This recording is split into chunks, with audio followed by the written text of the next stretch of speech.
Hey there! Is today your first time here? Or maybe your first time in a while? If so, maybe you're wondering exactly who we are and what this church is all about. Well, we'd like you to know that we're a group of ordinary people who are on an amazing journey together, following Christ. Our guide is the Bible because it's the divinely inspired Word of God, and it will never take us in the wrong direction.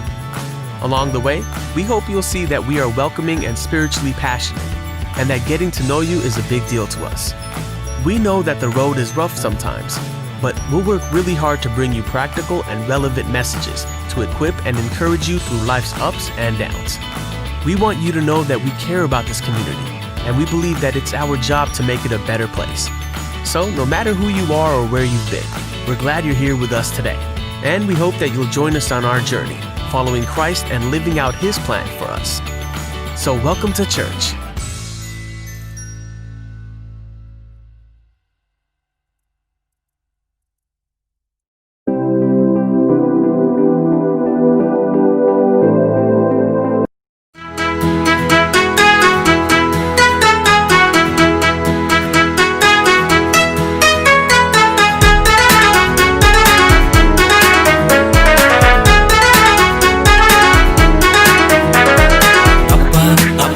Yesappa ನೀನೇ ನನ್ನ ಸರ್ವಸ್ವ ಅಪ್ಪ ಅಪ್ಪ ಏಸಪ್ಪ ನೀನೇ ನನ್ನ ಸರ್ವಸ್ವ ನಾನು ನಿನ್ನನ್ನು ಬಿಟ್ಟು ಏನು ಮಾಡಲಾರೆನು ನಾನು ನಿನ್ನನ್ನು ಬಿಟ್ಟು ಏನು ಮಾಡಲಾರೆನು ಅಪ್ಪ ಅಪ್ಪ ಏಸಪ್ಪ ನೀನೇ ನನ್ನ ಸರ್ವಸ್ವ ಅಪ್ಪ ಏಸಪ್ಪ ನೀನೇ ನನ್ನ ಸರ್ವಸ್ವ ನಾನು ನಿನ್ನನ್ನು ಬಿಟ್ಟು ಏನು ಮಾಡಲಾರೆನು ನಾನು ನಿನ್ನನ್ನು ಬಿಟ್ಟು ಏನು ಮಾಡಲಾರೆನು ನನ್ನ ನಡೆಯಿಂದ ಗಾಲಿ ನನ್ನ ನುಡಿಯಿಂದ ಗಾಲಿ ನಿನ್ನ ನಾಮ ಒಂದೇ ಮಹಿಮೆಯಾಗಲಿ ನನ್ನ ನಡೆಯಿಂದ ಗಾಲಿ ನನ್ನ ನುಡಿಯಿಂದ ಗಾಲಿ ನಿನ್ನ ನಾಮ ಒಂದೇ ಮಹಿಮೆಯಾಗಲಿ ನನ್ನ ಸರ್ವಾಂಗಗಳು ನಿನ್ನ ಸ್ತುತಿ ಮಾಡಲಿ ನನ್ನ ಸರ್ವಾಂಗಗಳು ನಿನ್ನ ಸ್ತುತಿ ಮಾಡಲಿ ಅಪ್ಪ ಅಪ್ಪ ಏಸಪ್ಪ ನೀನೇ ನನ್ನ ಸರ್ವಸ್ವ ಅಪ್ಪ ಅಪ್ಪ ಏಸಪ್ಪ ನೀನೇ ನನ್ನ ಸರ್ವಸ್ವ ನಾನು ನಿನ್ನನ್ನು ಬಿಟ್ಟು ಏನು ಮಾಡಲಾರೆನು ನಾನು ನಿನ್ನನ್ನು ಬಿಟ್ಟು ಏನು ಮಾಡಲಾರೆನು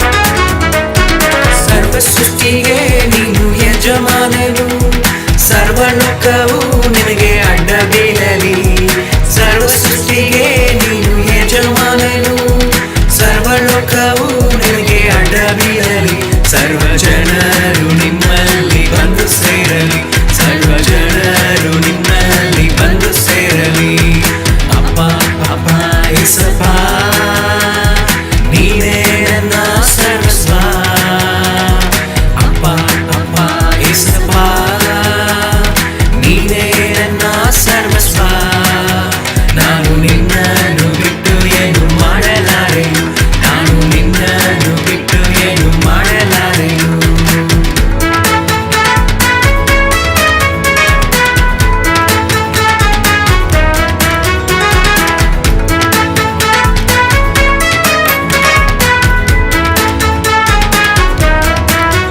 ಯೇಸು ನಾನು ನಿಮ್ಮಲ್ಲಿ ನಿಮ್ಮ ವಾಕ್ಯ ನನ್ನಲ್ಲಿ ನಿಮ್ಮ ಪ್ರಾರ್ಥನೆಯಲ್ಲಿ ನನಗೆ ಜಯ ಸಿಗಲಿ ಯೇಸು ನಾನು ನಿಮ್ಮಲ್ಲಿ ನಿಮ್ಮ ವಾಕ್ಯ ನನ್ನಲ್ಲಿ ನಿಮ್ಮ ಪ್ರಾರ್ಥನೆಯಲ್ಲಿ ನನಗೆ ಜಯ ಸಿಗಲಿ ನಾನು ನಿನ್ನಲ್ಲಿ ಇದ್ದು ಬಹಳ ಫಲವ ಕೊಡುವೆನು ನಾನು ನಿನ್ನಲ್ಲಿ ಇದ್ದು ಬಹಳ ಫಲವ ಕೊಡುವೆನು ಅಪ್ಪ ಅಪ್ಪ ಏಸಪ್ಪ ನೀನೇ ನನ್ನ ಸರ್ವಸ್ವ ಅಪ್ಪ ಅಪ್ಪ ಏಸಪ್ಪ ನೀನೇ ನನ್ನ ಸರ್ವಸ್ವ ನಾನು ನಿನ್ನನ್ನು ಬಿಟ್ಟು ಏನು ಮಾಡಲಾರೆನು ನಾನು ನಿನ್ನನ್ನು ಬಿಟ್ಟು ಏನು ಮಾಡಲಾರೆನು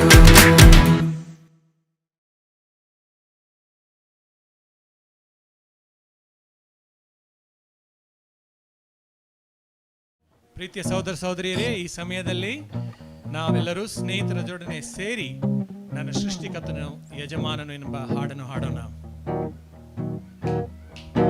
ನನ್ನ ಸೃಷ್ಟಿಕರ್ತನು ನನ್ನ ಯಜಮಾನನು, ನನ್ನನ್ನು ಕಾಯುವನು. ನನ್ನ ಸೃಷ್ಟಿಕರ್ತನು ನನ್ನ ಯಜಮಾನನು, ನನ್ನನ್ನು ಕಾಯುವನು.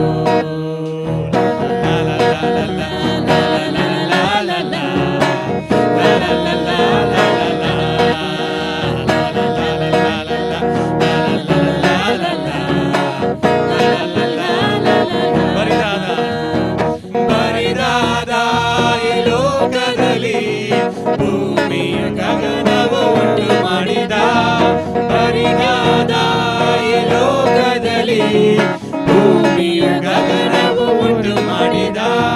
ಸೂರ್ಯ ಚಂದ್ರ ನಕ್ಷತ್ರಗಳು ಆತನನ್ನೇ ಸ್ತುತಿಸುವೆವು.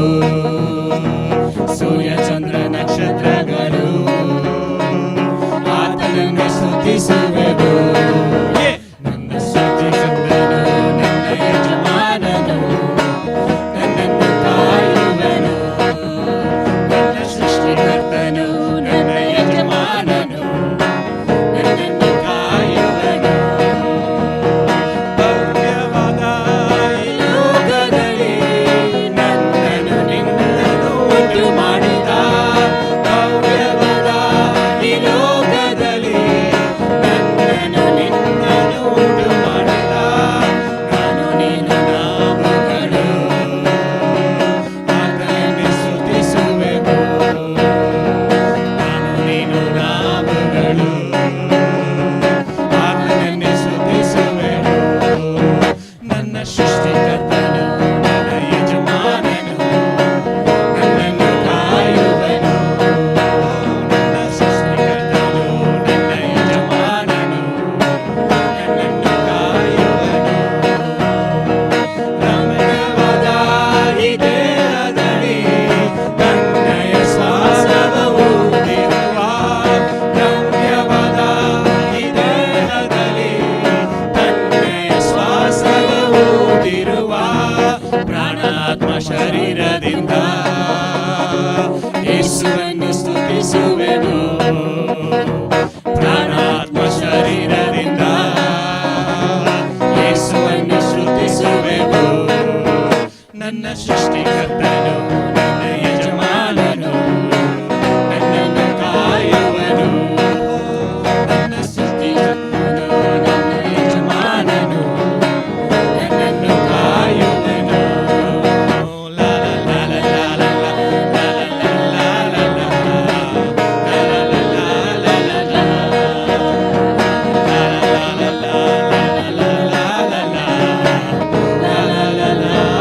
ಲಾ ಲಾ ಎಲ್ಲರಿಗೂ ಬೆಳಗಿನ ನಮಸ್ಕಾರಗಳು ಪ್ರೀತಿಯ ಸಹೋದರ ಸಹೋದರಿಯರೇ. ಬೆಳಗಿನ ನಮಸ್ಕಾರಗಳು ಸಹೋದರಿಯರೇ. ಆತನ ಕೃಪೆಯಿಂದ ನಾವು ಆತನ ಸನ್ನಿಧಿಯಲ್ಲಿ ಸೇರಿದ್ದೇವೆ. ಆತನನ್ನ ನಾವು ಆರಾಧಿಸುವುದು ಕೊಂಡಾಟವಾಗಿದೆ, ಸಂತೋಷಕರವಾಗಿದೆ. ಆತನನ್ನ ನಾವು ಮನಪೂರ್ವಕವಾಗಿ ಆರಾಧಿಸೋಣ, ಕೊಂಡಾಡೋಣ. ಈ ಸಮಯದಲ್ಲಿ ನಾವು ದೇವರ ವಾಕ್ಯವನ್ನು ಓದುತ್ತಾ ಆತನ ಆರಾಧನೆಯನ್ನ ಒಪ್ಪಿಸಿಕೊಡೋಣ. ಕೀರ್ತನೆಗಳು 9ನೇ ಅಧ್ಯಾಯ 9ರಿಂದ 10 ವಚನಗಳನ್ನು ನಾವು ಓದೋಣ. ಯೆಹೋವನು ಕುಗ್ಗಿ ಹೋದವರಿಗೆ ಆಶ್ರಯವು ಆಪತ್ಕಾಲದಲ್ಲಿ ದುರ್ಗವಾಗಿರುವನು. ಯೆಹೋವನೇ, ನಿನ್ನ ನಾಮ ಮಹಿಮೆಯನ್ನು ಬಲ್ಲವರು ನಿನ್ನಲ್ಲಿ ಭರವಸೆಯುವರು. ಯಾಕಂದ್ರೆ ನಿನ್ನ ಮೊರೆ ಹೋಗುವವರನ್ನು ನೀನು ಕೈಬಿಡುವನಲ್ಲ. ಹೌದು ಸಹೋದರಿಯರೇ, ಕುಗ್ಗಿದವರಿಗೆ ದೇವರು ಆಶ್ರಯವು ದುರ್ಗವೂ ಆಗಿದ್ದಾನೆ ಮತ್ತು ಆತನ ಅರಿತವರಾಗಿರುವ ನಮಗೆ ಅವರು ಎಂದಿಗೂ ಕೈ ಬಿಡುವುದಿಲ್ಲ. ಆದುದರಿಂದ ನಮ್ಮ ಎಲ್ಲ ಕಷ್ಟಗಳನ್ನು, ಎಲ್ಲ ದುಃಖಗಳನ್ನು, ನೋವುಗಳನ್ನು, ಚಿಂತೆ, ಭಾರಗಳನ್ನು, ಪಾಪವನ್ನು ಆತನಿಗೆ ವಹಿಸಿಬಿಟ್ಟು ನಾವು ಸಮಾಧಾನದಿಂದ ಇರೋಣ. ಆತನ ಆಶ್ರಯದಲ್ಲಿರುವುದಾದರೆ ಯಾವ ಒಂದು ಕೇಡು ಭಯವು ಬರುವುದು ಸಾಧ್ಯವಿಲ್ಲ. ಆತನ ಆಪತ್ಕಾಲದಲ್ಲಿ ದುರ್ಗವೂ ಆಗಿದ್ದಾನೆ. ದುರ್ಗವು ಅಂದ್ರೆ ಒಂದು ಕೋಟೆ ಇದ್ದಾಗೆ. ಎಷ್ಟು ಆ ಕೋಟೆ ಭದ್ರವಾಗಿರುತ್ತದೋ ಆ ರೀತಿಯಾಗಿ ದೇವರು ನಮ್ಮನ್ನ ಭದ್ರವಾಗಿ ನೋಡ್ಕೊಳ್ಳುವರಾಗಿದ್ದಾರೆ. ಖಂಡಿತವಾಗ್ಲೂ ಆತನ ಅರಿತವರಾದ ನಾವು ಈಗಾಗಲೇ ಆತನ ಮಾಡಿರ್ತಕ್ಕಂಥ ಆಶೀರ್ವಾದಗಳ ಬಗ್ಗೆ ನಾವು ನೆನೆಸಿ ನೋಡಿದ್ರೆ ಲೆಕ್ಕ ಹಾಕುವುದಕ್ಕೂ ಸಾಧ್ಯವಿಲ್ಲ. ಈ ದಿನದಲ್ಲಿ ಖಂಡಿತವಾಗ್ಲೂ ಆತನನ್ನು ನಾವು ಮೊರೆ ಇಡೋಣ. ನಮ್ಮಲ್ಲಿ ಇರುವಂತ ಅನಿಸಿಕೆಗಳು, ನಮ್ಮಲ್ಲಿ ಇರುವಂತ ಎಲ್ಲ ಸಂಕಷ್ಟಗಳು, ತೊಂದರೆಗಳು ಯಾವುದೇ ರೀತಿಯ ಇದ್ರೂ ಕೂಡ ಆತನಿಗೆ ಒಪ್ಪಿಸಿಕೊಡೋಣ. ಪ್ರಪಂಚದಲ್ಲಿ ಆಗುತ್ತಿರುವಂತ ಎಲ್ಲ ವೇದನೆಗಳು, ಕಷ್ಟಗಳಲ್ಲಿ ಇರುವಂತ ಜನರಿಗೂ ಕೂಡ ನಾವು ಪ್ರಾರ್ಥನೆ ಮಾಡುವವರಾಗಿರೋಣ. ಖಂಡಿತವಾಗ್ಲೂ ದೇವರು ಹೊಸ ಕಾರ್ಯಗಳನ್ನ ಮಾಡುವವರಾಗಿದ್ದಾರೆ. ಆತನ ಮೇಲೆ ನಮ್ಮ ವಿಶ್ವಾಸವನ್ನ ಇಡೋಣ. ನಂಬಿಕೆ ಇಟ್ಟು ನಾವು ಈ ಒಂದು ಆರಾಧನೆಯನ್ನ ಒಪ್ಪಿಸಿಕೊಡೋಣ. ಪ್ರಾರ್ಥನೆ ಮಾಡೋಣ. ಪರಲೋಕದ ಮಹಾಪರಿಶುದ್ಧರಾದಂತ ದೇವಾದಿ ದೇವ, ನಿಮಗೆ ಸ್ತೋತ್ರವಾಗಲಿ ಅಪ್ಪ. ದೇವರೇ, ನಿಮ್ಮ ಸನ್ನಿಧಾನದಲ್ಲಿ ನಾವು ಸೇರಿದ್ದೇವೆ ಸ್ವಾಮಿ. ನಿಮ್ಮ ಆಶ್ರಯದಲ್ಲಿ ನಾವು ನೆಲೆಗೊಂಡಿದ್ದೇವೆ. ನಾವು ಆಪತ್ಕಾಲದಲ್ಲಿದ್ದಾಗ ನೀವು ದೇವರೇ ನೀವು ದುರ್ಗವಾಗಿದ್ದೀರಾ. ಖಂಡಿತವಾಗ್ಲೂ ಸ್ವಾಮಿ, ನಮ್ಮ ಎಲ್ಲಾ ಇಡೀ ಜೀವನವನ್ನ ನೀವು ನೋಡುತ್ತಾ ನಮ್ಗೆ ಬೇಕಾದನ್ನೆಲ್ಲವನ್ನ ಕೊಡುತ್ತಾ ನೀವು ಸಾಕು ಸಲುತ್ತಿದ್ದಕ್ಕಾಗಿ ಬಹಳ ಧನ್ಯವಾದಗಳು ಹೇಳ್ತೇವೆ ಸ್ವಾಮಿ. ದೇವರೇ, ಈ ಪ್ರಪಂಚದಿಂದ ನಮ್ಮನ್ನ ವಿಶೇಷವಾಗಿ ಹಾರಿಸಿಕೊಂಡು ನಿಮ್ಮ ಮಕ್ಕಳಾಗುವಂತ ಭಾಗ್ಯವನ್ನ ಆಶೀರ್ವದಿಸಿ ನಮ್ಮನ್ನ ಸ್ವಾಮಿ ಇವತ್ತು ಉನ್ನತವಾದಂತ ಉತ್ತಮವಾದಂತ ಜೀವನವನ್ನ ಮಾಡುವಂತೆ ನೀವು ಆಶ್ವಾಸಿದಿರ ಸ್ವಾಮಿ. ದೇವರೇ, ಇಷ್ಟು ದಿನಗಳ ಕಾಲ ದೇವರೇ ನಮ್ಮ ಜೊತೆಯಾಗಿ ಇದ್ದುಕೊಂಡು ಸ್ವಾಮಿ ಈ ಒಂದು ಕಠಿಣವಾದಂತ ದಿನಗಳಲ್ಲಿ ದೇವರೇ ನಮ್ಮನ್ನ ಸುಖಭದ್ರವಾಗಿ ಇಟ್ಟು ದೇವರೇ ನಿಮ್ಮ ಒಂದು ಸಂತೋಷದಲ್ಲಿ, ನಿಮ್ಮ ಒಂದು ಸಮಾಧಾನದಲ್ಲಿ ನಮ್ಮನ್ನ ನಡ್ಸ್ಕೊಂಡು ಹೋಗ್ತಾ ಇರೋದಕ್ಕಾಗಿ ಬಹಳ ಧನ್ಯವಾದಗಳು ಹೇಳ್ತೇವೆ ಸ್ವಾಮಿ. ದೇವರೇ, ನಾವ್ ಎಲ್ಲೇ ಇದ್ರೂ ಕೂಡ ನಿಮ್ಮನ್ನ ಆರಾಧಿಸುವಂತ ಒಂದು ಭಾಗ್ಯವನ್ನ ನಾವಿರುವಂತ ಸ್ಥಳದಲ್ಲೇ ನಮ್ಗೆ ಒದಗಿಸಿಕೊಟ್ಟಿದ್ದಕ್ಕಾಗಿ ಬಹಳ ಧನ್ಯವಾದಗಳು ಹೇಳ್ತೇವೆ ಸ್ವಾಮಿ. ದೇವರೇ, ನಿಮ್ಮನ್ನ ನೀವು ಮಾಡಿರ್ತಕ್ಕಂತ ಮಹಾ ಉಪಕಾರಗಳು ಮಹೋನ್ನತವಾದಂತ ಆಗಿದೆ ಸ್ವಾಮಿ ನಮ್ಮ ಜೀವನದಲ್ಲಿ. ದೇವರೇ, ನಾವು ಪ್ರಾರ್ಥಿಸ್ತೇವೆ ಸ್ವಾಮಿ. ದೇವರೇ, ಮುಂದಿನ ದಿನಗಳಲ್ಲಿ ಇನ್ನು ಹೆಚ್ಚು ದೇವರೇ ನಿಮ್ಮ ವಿಷಯಗಳು, ನಿಮ್ಮ ಒಳ್ಳೆ ಕಾರ್ಯಗಳು ನಡೆಯಲಿ ಅಂತ ನಾವು ಪ್ರಾರ್ಥಿಸ್ಕೊಳ್ತೇನೆ ಸ್ವಾಮಿ. ಯಾರೆಲ್ಲ ತೊಂದರೆಗಳಲ್ಲಿದ್ದಾರೋ, ಯಾರೆಲ್ಲ ವೇದನೆಗಳಲ್ಲಿದ್ದಾರೋ, ಯಾರೆಲ್ಲ ಭಾರವಾಗಿದೆಯೋ ಜೀವನಗಳು, ಯಾರಿಗೆಲ್ಲ ತುಂಬಾ ಕಷ್ಟಕರವಾಗಿದೆಯೋ ಅವರನ್ನ ಸ್ವಾಮಿ ನೀವು ಮುಟ್ಟಿ ಆಶ್ವಾಸನೆ ಸ್ವಾಮಿ. ಯಾರೆಲ್ಲ ಅನಾರೋಗ್ಯದಲ್ಲಿದ್ದಾರೋ, ಯಾರೆಲ್ಲ ಹಾಸ್ಪಿಟಲ್ಗಳಲ್ಲಿ ತುಂಬಾ ಕಷ್ಟವನ್ನು ಅನುಭವಿಸ್ತಿದ್ದಾರೋ ಅವ್ರ ಮಧ್ಯದಲ್ಲಿ ಇದ್ದುಕೊಂಡು ಸ್ವಾಮಿ ಸುಖಭದ್ರವಾಗಿ, ಆರೋಗ್ಯವಾಗಿ, ಗುಣಮುಕ್ತರಾಗಿ ಮನೆಗೆ ಬರಲು ಆಶ್ವಾಸನ ಬೇಡ್ಕೊಳ್ತೀನಿ ಸ್ವಾಮಿ. ಸಭೆಯಲ್ಲಿ ಇರುವಂತ ಎಲ್ಲ ಅಡುಕು ತೊಡುಕುಗಳನ್ನ ಹೋಗಲಾಡಿಸಿ ಸ್ವಾಮಿ. ಎಲ್ಲ ಕ್ರೈಸ್ತ ದೇವ ಮಕ್ಕಳ ಜೊತೆ ಇದ್ಕೊಂಡು ನಿಮ್ಮ ವಿಶೇಷ ಬಲವನ್ನ ಕೊಟ್ಟು ಅವರನ್ನ ದಾರಿ ನಡೆಸಿ ಅಂತ ನಾವು ಪ್ರಾರ್ಥಿಸ್ಕೊಳ್ತೀವಿ ಸ್ವಾಮಿ. ಈ ಒಂದು ಆರಾಧನೆ ಸ್ವಾಮಿ ನಿಮ್ ಕಾಲು ಒಪ್ಪಿಸ್ತೇವೆ ಸ್ವಾಮಿ. ಪ್ರತಿ ಎಲ್ಲ ಜನರು ಸ್ವಾಮಿ, ಎಲ್ಲ ಮಕ್ಕಳು ನಿಮ್ಮ ವಾಕ್ಯವನ್ನ ಕೇಳಿ ಸ್ವಾಮಿ, ಒಂದು ನಿಮ್ಮ ನಿಜವಾದ ಒಂದು ಆಶೀರ್ವಾದನ ಪಡೆದುಕೊಂಡು ಸ್ವಾಮಿ, ನಿಜವಾದ ಸತ್ಯವನ್ನು ಇನ್ನೂ ಅರಿತುಕೊಂಡು ಸ್ವಾಮಿ ನಡೆಯುವುದಕ್ಕೆ ಸಹಾಯ ಮಾಡಿ ಅಂತ ಪ್ರಾರ್ಥಿಸ್ತೇನೆ ಸ್ವಾಮಿ. ಒಂದು ಸಮಯಕ್ಕಾಗಿ ಸ್ತೋತ್ರ ಹೇಳುತ್ತಾ ಸಣ್ಣ ಪ್ರಾರ್ಥನೆಯನ್ನು ಯೇಸು ಕ್ರಿಸ್ತನ ನಾಮದಲ್ಲಿ ನಾವು ಬೇಡ್ಕೊಳ್ತೇವೆ, ಆಮೆನ್. ಈ ಸಮಯದಲ್ಲಿ ಸಹೋದರಾದಂತ ದೇವ ಸಹೋದರರು ನಿಮ್ಮ ವಾಕ್ಯವನ್ನು ಸಾರಲಿದ್ದಾರೆ. ನಾವು ಆ ಒಂದು ದೇವರ ವಾಕ್ಯವನ್ನು ಕೇಳುವಾಗ ಮನ ಪೂರ್ವಕವಾಗಿ, ಪೂರ್ಣ ಹೃದಯದಿಂದ ನಾವು ಕೇಳುವರಾಗಿರೋಣ. ಆಮೆನ್.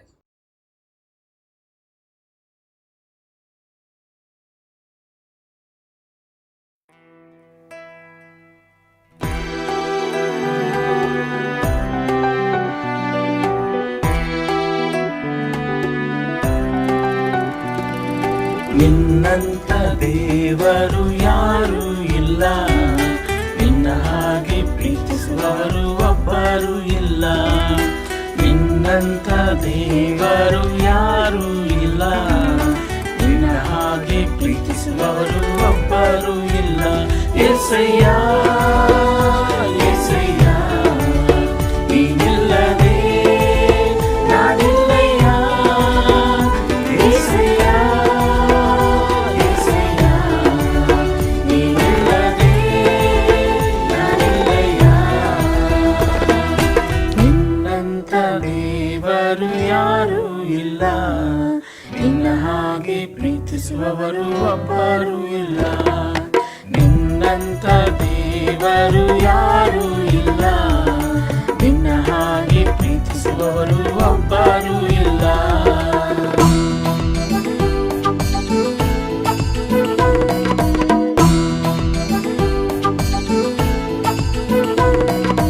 ಪಾಪದ ಮರಣದಲ್ಲಿ ಇದ್ದಂತಾಳಲ್ಲ, ಪ್ರೀತಿ ಮಾಡಿ ಪ್ರಾಣ ಕೊಟ್ಟು ಬದುಕಿಸಿದೆ ದೇವ. ಪಾಪದ ಮರಣದಲ್ಲಿ ಇದ್ದಂತಾಳಲ್ಲ,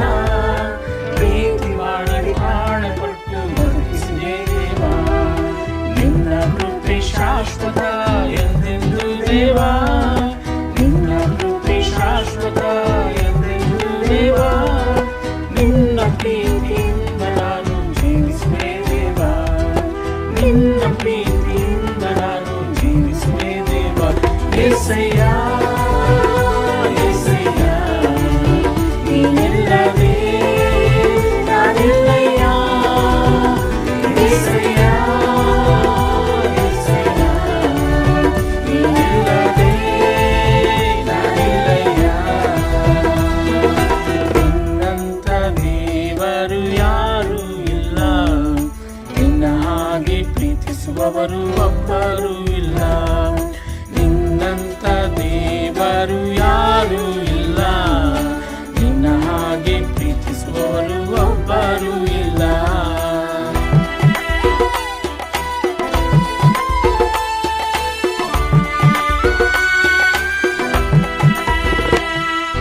ಕಷ್ಟಗಳಲ್ಲಿ ದುಃಖಗಳಲ್ಲಿ ಜೊತೆಯಾಗಿರುವವನು, ರೋಗಗಳಲ್ಲಿ ಸಂಕಟದಲ್ಲಿ ಬಲವ ಕೊಡುವವನು. ಕಷ್ಟಗಳಲ್ಲಿ ದುಃಖಗಳಲ್ಲಿ ಜೊತೆಯಾಗಿರುವವನು, ರೋಗದಲ್ಲಿ ಸಂಕಟದಲ್ಲಿ ಬಲವ ಕೊಡುವವನು. ಕೊರತೆಗಳನ್ನು ನೀಗಿಸುವವನು ನೀನೇ యేసయ్య, ಕೊರತೆಗಳನ್ನು ನೀಗಿಸುವವನು ನೀನೇ యేసయ్య. ಸೋಲುಗಳಲ್ಲಿ ಜಯವನ್ನು ಕೊಡುವ ದೇವರು ನೀನೆಯ, ಸೋಲುಗಳಲ್ಲಿ ಜಯವನ್ನು ಕೊಡುವ ದೇವರು ನೀನೆಯ. యేసయ్య యేసయ్య ನೀನಿಲ್ಲದೆ ನಾನಿಲ್ಲಯ್ಯ, యేసయ్య యేసయ్య ನೀನಿಲ್ಲದೆ ನಾನಿಲ್ಲಯ್ಯ.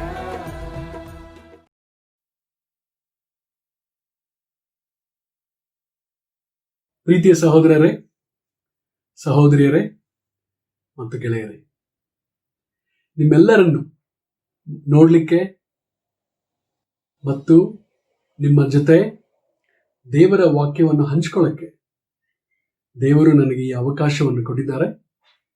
ಅದಕ್ಕಾಗಿ ನಾನು ದೇವರಿಗೆ ಕೃತಜ್ಞತೆಗಳನ್ನು ಹೇಳ್ತೇನೆ. ಖಂಡಿತವಾಗಲೂ ನಮ್ಮ ಭಾರತ ದೇಶದಲ್ಲಿ ಕೊರೋನಾ ವೈರಸ್ ಬಹಳ ವೇಗವಾಗಿ ಹರಡುತ್ತದೆ. ನಮ್ಮ ಭಾರತ ದೇಶ ಈಗ ಪ್ರಥಮ ಸ್ಥಾನದಲ್ಲಿದೆ. ಒಂದು ದಿನದಲ್ಲಿ ಸುಮಾರು 90,000ಕ್ಕಿಂತ ಹೆಚ್ಚು ಕೊರೋನಾ ವೈರಸ್ ಕೇಸಸ್ಗಳನ್ನು ನಾವು ಭಾರತದಲ್ಲಿ ನೋಡ್ತೇವೆ. ನಾನು ದೇವರಿಗೆ ಪ್ರಾರ್ಥಿಸ್ತೇನೆ, ದೇವರು ನಿಮಗೆ ಒಳ್ಳೆಯ ಆರೋಗ್ಯವನ್ನು ಕೊಡಲಿ ಮತ್ತು ದೇವರು ನಿಮ್ಮನ್ನ ಸುರಕ್ಷಿತವಾಗಿರ್ಲಿ ಅಂತ. ನಾವು ಓದುವಾರ ರೂತಳು 2ನೇ ಅಧ್ಯಾಯದಿಂದ ಕಲಿತೆವು. ಈ ವಾರ ನಾವು 3ನೇ ಅಧ್ಯಾಯದಿಂದ ಕಲಿಯುತ್ತೇವೆ.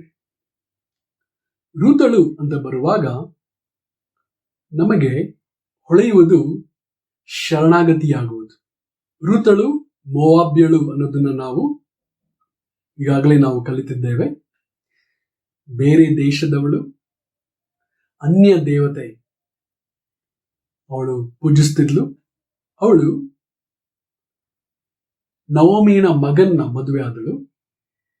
ಮದುವೆಯಾದ ನಂತರ ಆ ಗಂಡ ಸತ್ತು ಹೋಗೋದನ್ನ ನಾವು ನೋಡ್ತೇವೆ. ನಂತರ ನವೋಮಿಯಳು ಇಬ್ಬರು ಸೊಸೆಯಂದಿರನ್ನು ತಿರುಗಿ ಅವರ ಊರಿಗೆ ಹೋಗ್ಬೇಕು ಅಂತ ಬೇಡ್ಕೋತಾಳೆ. ಆದ್ರೆ ಇಲ್ಲಿ ನಾವು ಒಬ್ಬ ಸೊಸೆ ಹೋಗೋದನ್ನ ನಾವು ನೋಡ್ತೇವೆ. ಆದರೆ ರೂತಳು ನವೋಮಿಯ ಜೊತೆಯಲ್ಲಿ ಬೆತ್ಲೆಹೇಮಿಗೆ ಬರ್ತೇನೆ, ನಾನು ನಿನ್ನ ಸಂಗಡ ಇರ್ತೇನೆ, ನಿನ್ನ ದೇವರೇ ನನ್ನ ದೇವರಾಗಿರ್ತಾರೆ ಅಂತ ಹೇಳಿ ನವೋಮಿ ಜೊತೆಯಲ್ಲಿ ಬೆತ್ಲೆಹೇಮಿಗೆ ಬರುವುದನ್ನು ನಾವು ನೋಡ್ತೇವೆ. ಸೊ ಇಲ್ಲಿ ಅಪಾರವಾದ ಒಂದು ನಂಬಿಕೆ ಯೆಹೋವ ದೇವರ ಮೇಲೆ ರೂತಳು ಇಟ್ಟಿರುವುದನ್ನು ನಾವಿಲ್ಲಿ ಗಮನಿಸುತ್ತೇವೆ. ಎಲ್ಲವನ್ನು ತೊರೆದು ನವೋಮಿಯ ದೇವರಾದ ಯೆಹೋವನನ್ನು ಹಿಂಬಾಲಿಸಕ್ಕೆ ಮತ್ತು ಪ್ರೀತಿಸಕ್ಕೆ ನಿರ್ಧಾರ ಮಾಡಿ ನವಮಿಯ ಜೊತೆಯಲ್ಲಿ ಬರುವುದನ್ನು ನಾವು ನೋಡ್ತೇವೆ.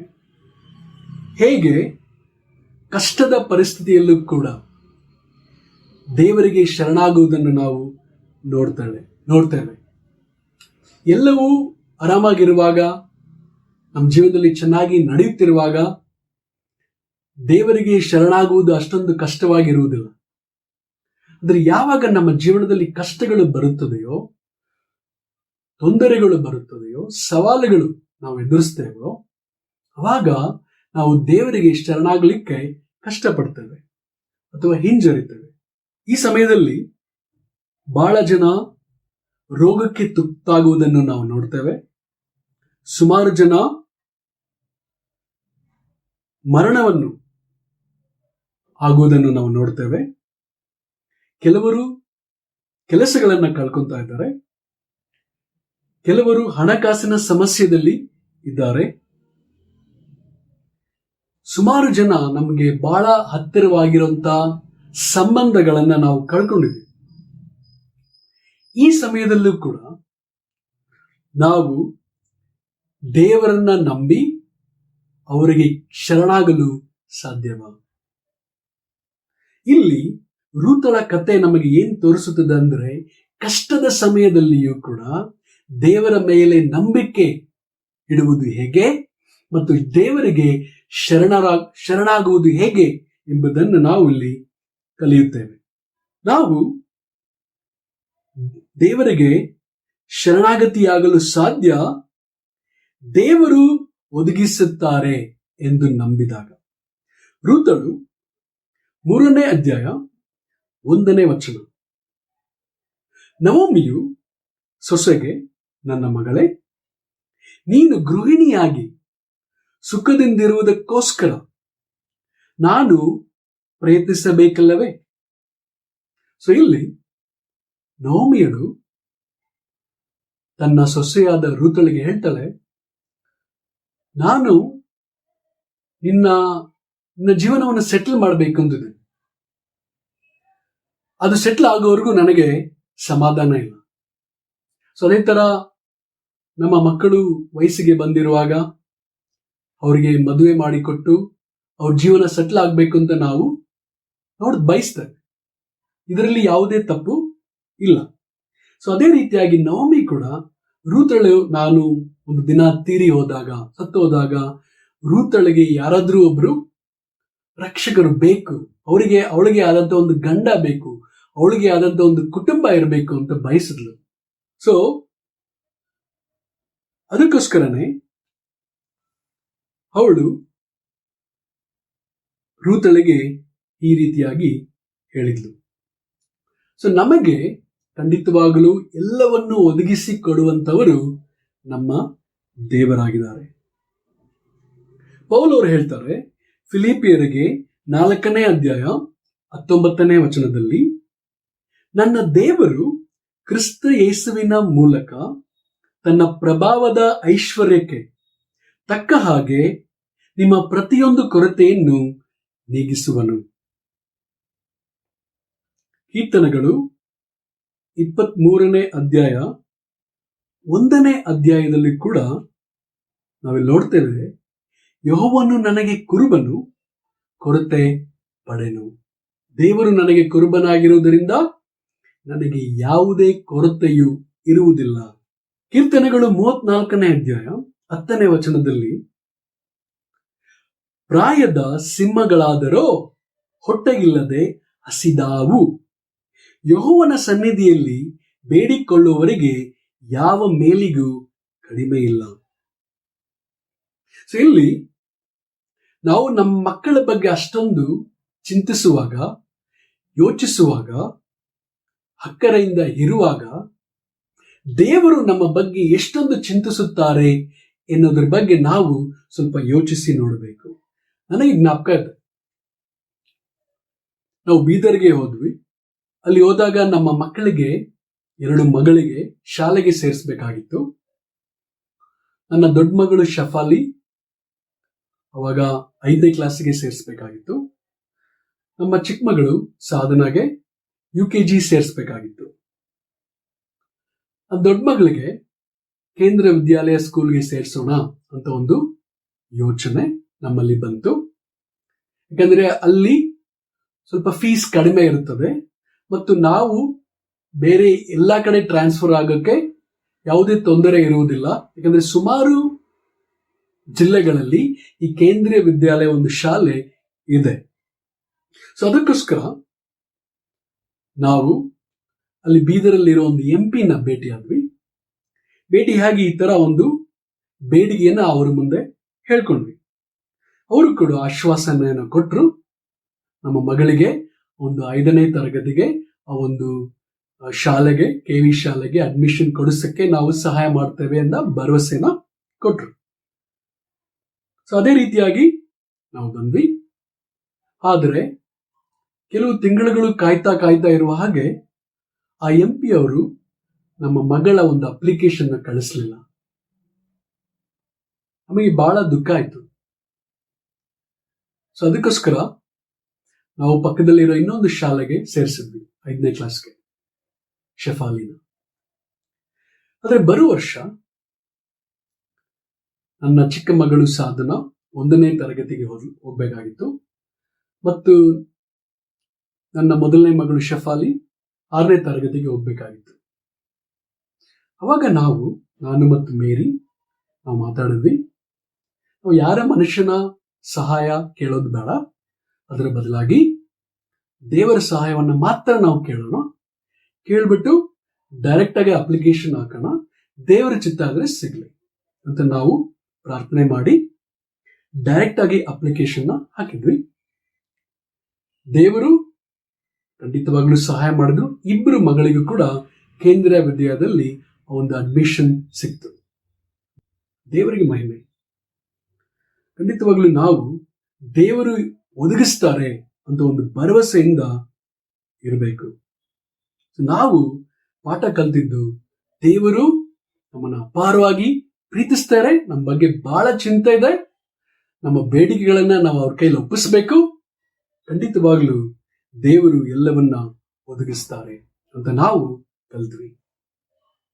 2ನೇದಾಗಿ, ನಾವು ಶರಣಾಗತಿಯಾಗಲು ಸಾಧ್ಯ ದೇವರು ರಕ್ಷಿಸುತ್ತಾರೆ ಎಂದು ನಂಬಿದಾಗ. ನಹೋಮಿಯಳು ರೂತಳಿಗೆ ಹೋಗಿ ಬೋವಾಜನು ಮಲಗಿರುವ ಒಂದು ಸ್ಥಳದಲ್ಲಿ ಕಾಲಿನ ಪಕ್ಕದಲ್ಲಿ ಕುತ್ಕೋಬೇಕು ಅಂತ ಹೇಳೋದು ಅಷ್ಟೊಂದು ಚೆನ್ನಾಗಿ ಕಾಣಿಸಲ್ಲ. ಆದ್ರೆ ಇಲ್ಲಿ ನಹೋಮಿ ರೂತಳಿಗೆ ಹೇಳುವುದನ್ನ ನಾವು ನೋಡ್ತೇವೆ. ಆ ಕಾಲದಲ್ಲಿ ಒಬ್ಬ ಬಹಳ ಹತ್ತಿರವಾಗಿರೋ ಒಂದು ಸಂಬಂಧಿಕ ವಿಮೋಚನೆಯನ್ನ ಮಾಡಬೇಕು ಅಂತ ಒಂದು ಪದ್ಧತಿ ಇರುವುದನ್ನ ನಾವು ನೋಡ್ತೇವೆ. ಖಂಡಿತವಾಗ್ಲೂ ರೂತಳು 3ನೇ ಅಧ್ಯಾಯ 2 ಮತ್ತು 18ರಲ್ಲಿ ಇಲ್ಲಿ ಬೋವಾಜನ ಹೇಗೆ ವಿಮೋಚಕನಾಗ್ತಾನೆ, ಸಂಬಂಧಿಕನಾಗಿದ್ಕೊಂಡು ಹೇಗೆ ವಿಮೋಚಕನಾಗ್ತಾನೆ ಅನ್ನೋದನ್ನ ನಾವು ನೋಡ್ತೇವೆ. 2ನೇ ವಚನದಿಂದ 18ನೇ ವಚನವನ್ನ ಓದೋಣ. ರೂತಳು 3ನೇ ಅಧ್ಯಾಯ 2ರಿಂದ 18. ನೀನು ಯಾವನ ಹೆಣ್ಣಾಣುಗಳ ಜೊತೆಯಲ್ಲಿರುತ್ತೀಯೋ ಆ ಬೋವಜನು ನಮ್ಮ ಸಂಬಂಧಿಕನಾಗಿರುತ್ತಾನಲ್ಲ. ಅವನು ಇಂದಿನ ರಾತ್ರಿ ಕಣದಲ್ಲಿ ಜವೆ ಗೋಧಿಯನ್ನು ತೂರುವನು. ನೀನು ಸ್ನಾನ ಮಾಡಿ ತೈಲ ಹಚ್ಚಿಕೊಂಡು ಶ್ರೇಷ್ಠ ವಸ್ತುಗಳನ್ನುಟ್ಟು ಅಲ್ಲಿಗೆ ಹೋಗು. ಅವನು ಅನ್ನಪಾನಗಳನ್ನು ತೆಗೆದುಕೊಳ್ಳುವವರೆಗೂ ಮರೆಯಾಗಿದ್ದು ಅವನು ಮಲಗಿದ ಸ್ಥಳವನ್ನು ಗೊತ್ತು ಮಾಡಿಕೊಂಡು ಹೋಗಿ ಅವನ ಕಾಲುಗಳ ಮೇಲಣ ಹೊದಿಕೆಯನ್ನು ತೆಗೆದುಬಿಟ್ಟು ಅಲ್ಲೇ ಮಲಗಿಕೋ. ಆಮೇಲೆ ಮಾಡತಕ್ಕದ್ದನ್ನು ನಿನಗೆ ತಿಳಿಸುವನು ಅಂದಳು. ಅದಕ್ಕೆ ಸೊಸೆಯು, ನೀನು ಹೇಳಿದ್ದನ್ನೆಲ್ಲ ಮಾಡುವನೆಂದು ಹೇಳಿ ಅತ್ತೆಯ ಆಜ್ಞೆಯಂತೆಯೇ ಕಣಕ್ಕೆ ಹೋಗಿ ಬೋವಜನು ಅನ್ನಪಾನಗಳನ್ನು ತೆಗೆದುಕೊಂಡು ಸಂತುಷ್ಟನಾಗಿ ರಾಶಿಯ ಬಳಿಯಲ್ಲಿ ಮಲಗಿದ ಮೇಲೆ ರಹಸ್ಯವಾಗಿ ಬಂದು ಅವನ ಕಾಲ ಮೇಲಣ ಹೊದಿಕೆಯನ್ನು ತೆಗೆದು ಬಿಟ್ಟು ಮಲಗಿದಳು. ಮಧ್ಯರಾತ್ರಿಯಲ್ಲಿ ಆ ಮನುಷ್ಯನು ಹೆದರಿ ಬೊಗ್ಗಿ ನೋಡಿ ತನ್ನ ಕಾಲುಗಳ ಬಳಿಯಲ್ಲಿ ಮಲಗಿರುವ ಹೆಂಗಸನ್ನು ಕಂಡನು. ಅವನು ಆಕೆಯನ್ನು, ನೀನು ಯಾರು ಎಂದು ಕೇಳಲು ಆಕೆಯು, ನಾನು ನಿನ್ನ ದಾಸಿಯಾದ ರೂತಳು. ನೀನು ಸಮೀಪ ಬಂಧುವಾಗಿರುವುದರಿಂದ ನಿನ್ನ ಹೊದಿಕೆಯ ಅಂಚನ್ನು ನನ್ನ ಮೇಲೆ ಹಾಕು ಅಂದಳು. ಆಗ ಅವನು, ನನ್ನ ಮಗಳೇ, ಯೆಹೋವನಿಂದ ನಿನಗೆ ಆಶೀರ್ವಾದವಾಗಲಿ. ನೀನು ಬಡವರು ಐಶ್ವರ್ಯವಂತರೂ ಆದ ಯೌವನಸ್ಥರನ್ನು ನೋಡಿ ಹೋಗಲಿಲ್ಲ. ಈಗ ನಿನ್ನ ಪತಿ ಭಕ್ತಿಯು ಮುಂಚೆಗಿಂತ ವಿಶೇಷವಾಗಿ ಪ್ರತ್ಯಕ್ಷವಾಯಿತು. ನನ್ನ ಮಗಳೇ, ಈಗ ಭಯಪಡಬೇಡ. ನೀನು ಗುಣವಂತೆ ಎಂಬುದು ಊರಿನವರಿಗೆಲ್ಲ ಗೊತ್ತದೆ. ಆದುದರಿಂದ ನೀನು ಹೇಳಿದ್ದನ್ನೆಲ್ಲ ಮಾಡುವೆನು. ನಾನು ಸಮೀಪ ಬಂಧುವೆಂಬುದು ನಿಜ, ಆದರೂ ನನಗಿಂತ ಸಮೀಪನಾದವನು ಒಬ್ಬನಿರುತ್ತಾನೆ. ಈ ರಾತ್ರಿ ಇಲ್ಲೇ ಇರು. ನಾಳೆ ಅವನು ಮೈದುನ ಧರ್ಮವನ್ನು ನಡೆಸಿದರೆ ಸರಿ, ಇಲ್ಲವಾದರೆ ಯೆಹೋವನಾಣೆ, ನಾನೇ ಅದನ್ನು ನಡೆಸುವೆನು. ಬೆಳಗಾಗುವ ತನಕ ಇಲ್ಲೇ ಮಲಗಿಕೋ ಎಂದು ಹೇಳಿದನು. ಆಕೆಯು ಆವರೆಗೂ ಅವನ ಕಾಲುಗಳ ಬಳಿಯಲ್ಲೇ ಮಲಗಿಕೊಂಡಿದ್ದಳು. ಒಬ್ಬ ಹೆಂಗಸು ಕಣಕ್ಕೆ ಬಂದಿದ್ದಳೆಂಬುದು ಯಾರಿಗೂ ಗೊತ್ತಾಗಬಾರದೆಂದು ಅವನು ಹೇಳಿದ್ದರಿಂದ ಗುರುತು ಹಿಡಿಯಲಾರದಷ್ಟು ಕತ್ತಲಿರುವಾಗಲೇ ಆಕೆಯು ಎದ್ದಳು. ಆಗ ಅವನು ಆಕೆಗೆ, ನಿನ್ನ ಕಂಬಳಿಯನ್ನು ಹಾಸು ಎಂದು ಹೇಳಿ ಆಕೆ ಹಾಸಲು ಅದರಲ್ಲಿ 6 ಪಡಿ ಜವೆಗೋದಿಯನ್ನು ಹಾಕಿ ಹೊರಿಸಿದನು. ಆಕೆಯು ಊರೊಳಕ್ಕೆ ಹೋಗಿ ಅತ್ತೆಯ ಬಳಿಗೆ ಬಂದಾಗ ಅತ್ತೆಯು, ನನ್ನ ಮಗಳೇ, ನಿನ್ನ ಕಾರ್ಯವೇನಾಯಿತು ಎಂದು ಕೇಳಲು ಆಕೆಯು ಆ ಮನುಷ್ಯನು ನಡೆಸಿದ್ದೆಲ್ಲವನ್ನು ತಿಳಿಸಿ, ನೀನು ಬರಿಗೈಯಿಂದ ಅತ್ತೆಯ ಬಳಿಗೆ ಹೋಗಬಾರದೆಂದು ಹೇಳಿ ಈ 6 ಪಡಿ ಜವೆಗೋದಿಯನ್ನು ಕೊಟ್ಟನು ಅಂದಳು. ಅತ್ತೆಯು, ನನ್ನ ಮಗಳೇ, ಈ ಕಾರ್ಯವು ಹೇಗಾಗುವುದೆಂದು ಗೊತ್ತಾಗುವವರೆಗೂ ಸುಮ್ಮನಿರು.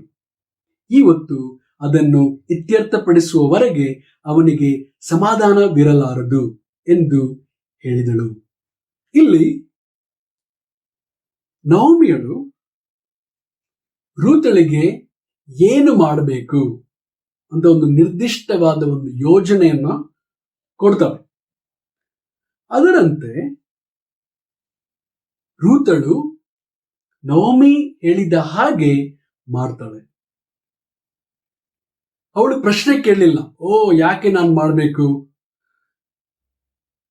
ಈ ತರ ನಾನು ಕತ್ಲಲ್ಲಿ ಹೆಂಗ್ ಹೋಗೋದು, ಯಾರಾದ್ರೂ ಏನಾದ್ರೂ ಅನ್ಕೊಂಡ್ರೆ ಏನ್ ಮಾಡೋದು, ಈ ತರವಾದ ಒಂದು ಪ್ರಶ್ನೆನ ಕೇಳಲಿಲ್ಲ. ರೂತಳು ನಹೋಮಿಯ ಮೇಲೆ ನಂಬಿಕೆ ಇಟ್ಲು. ಮುಖ್ಯವಾಗಿ ನಹೋಮಿಯ ದೇವರ ಮೇಲೆ ನಂಬಿಕೆ ಇಟ್ಲು. 3ನೇ ಅಧ್ಯಾಯ 5ನೇ ವಚನದಲ್ಲಿ ನಾವು ನೋಡ್ತೇವೆ, ನೀನು ಹೇಳಿದಂತೆ ಮಾಡುತ್ತೇನೆ ಅಂತ ರೂತಳು ನಹೋಮಿಗೆ ಹೇಳ್ತಾಳೆ. ಎಷ್ಟೊಂದು ನಂಬಿಕೆ ಇದೆ ನೋಡಿ ರೂತಳಿಗೆ ದೇವರ ಮೇಲೆ. ಸೊ ಅದೇ ರೀತಿಯಾಗಿ ನಮಗೆ ಯೇಸು ಕ್ರಿಸ್ತರ ಮೇಲೆ ನಂಬಿಕೆ ಇದ್ದರೆ ನಾವೇನ್ ಮಾಡ್ತೀವಿ, ಯೇಸು ಕ್ರಿಸ್ತು ಹೇಳಿದ್ದೆಲ್ಲವನ್ನು ಕೂಡ ಪ್ರಶ್ನೆ ಕೇಳದೆ ಮಾಡ್ತೇವೆ. ಯೇಸು ಕ್ರಿಸ್ತರು ನಹೋಮಿಗಿಂತ ಶ್ರೇಷ್ಠರು. ಏನು ಕೆಲವು ವಿಷಯಗಳು ಯೇಸು ಈ ದಿನ ನಮಗೆ ಹೇಳಕ್ಕೆ ಬಯಸ್ತಾರೆ. ಅದು ಏನು ಕೆಲವು ವಿಷಯಗಳು ಯೇಸು ಕ್ರಿಸ್ತು ಹೇಳೋದು ನಾವು ಮಾಡ್ಲಿಕ್ಕೆ ಕಷ್ಟ ನಮಗೆ ಆಗ್ತದೆ. ಯೇಸು ಕ್ರಿಸ್ತನ ಹಿಂಬಾಲಿಸಿದ್ರೆ ಮುಖ್ಯವಾಗಿ ನಾವು ಯೇಸು ಕ್ರಿಸ್ತರ ಮೇಲೆ ನಂಬಿಕೆ ಇಡಬೇಕು, ಅವರ ಮೇಲೆ ಭರವಸೆ ಇಡಬೇಕು. ಒಳ್ಳೆ ಸಮಯದಲ್ಲಿ ಮಾತ್ರವಲ್ಲ, ಪರಿಸ್ಥಿತಿ ಕೆಟ್ಟದಾಗಿರುವಾಗಲೂ ಸಹ ನಾವು ಯೇಸು ಕ್ರಿಸ್ತನ ನಂಬಬೇಕು. ಈ ರೀತಿಯಾಗಿ ಇದನ್ನೇ ನಾವು ರೂತಳ ಒಂದು ಜೀವನದಿಂದ ಕಲಿತೇವೆ. ಕಷ್ಟ ಪರಿಸ್ಥಿತಿಯಲ್ಲೂ ಕೂಡ ದೇವರ ಮೇಲೆ ನಿರೀಕ್ಷೆ ಇಡುವುದನ್ನು, ಆ ಒಂದು ಕಷ್ಟದ ಪರಿಸ್ಥಿತಿಯಲ್ಲಿ, ಕೆಟ್ಟ ಸಮಯದಲ್ಲಿ ನಾವು ದೇವರನ್ನ ನಂಬ್ತೇವ? ಯೋಚನೆ ಮಾಡಿ ನೋಡಿ. ಏನು ಕೆಲವು ಕಷ್ಟಗಳು ಅಥವಾ ಅಡಚಣೆಗಳು ನಮಗೆ ಆಗುತ್ತೆ ದೇವರ ಮೇಲೆ ನಂಬಿಕೆ ಇಡಕ್ಕೆ. ಈ ಒಂದು ಯಾವ ಸ್ಥಳದಲ್ಲಿ ಭೇಟಿ ಆಗ್ಬೇಕು ಅಂದ್ರೆ, ಆಗಿನ ಕಾಲದಲ್ಲಿ ಆ ಒಂದು ಗೋಧಿ ಆಗ್ಲಿ ಅಥವಾ ರಾಗಿ ಆಗ್ಲಿ ಆ ಒಂದು ಕಣದಲ್ಲಿ ಇಡ್ತಾರೆ. ಆ ಒಂದು ಗಟ್ಟಿಯಾದ ಒಂದು ಕಲ್ಲಿನಲ್ಲಿ ಅದನ್ನ ಬೇರೆ ಮಾಡ್ತಾರೆ, ಬೇರ್ಪಡಿಸ್ತಾರೆ. ಗೋಧಿ ಆಗ್ಲಿ, ಅಕ್ಕಿ ಆಗ್ಲಿ ಅಥವಾ ರಾಗಿ ಆಗ್ಲಿ ಅದನ್ನ ಬೇರ್ಪಡಿಸ್ತಾರೆ. ಆ ಒಂದು ಯಜಮಾನರು, ಆ ನೆಲದ ಆ ಭೂಮಿಯ ಯಜಮಾನರು ಆ ಕಣದಲ್ಲಿ ಹೋಗಿ ಮಲಗುವ ಒಂದು ಪದ್ಧತಿ ಇತ್ತು. ಯಾಕಂದ್ರೆ ಕಳ್ಳರು ಬಂದು ಅದನ್ನ ತಗೊಂಡು ಹೋಗ್ಬೋದು ಅನ್ನೋ ಒಂದು ಸಂಶಯದಿಂದ ಯಜಮಾನರು ಅಲ್ಲಿ ಹೋಗಿ ಮಲಗುವ ಒಂದು ಪದ್ಧತಿ ಇತ್ತು.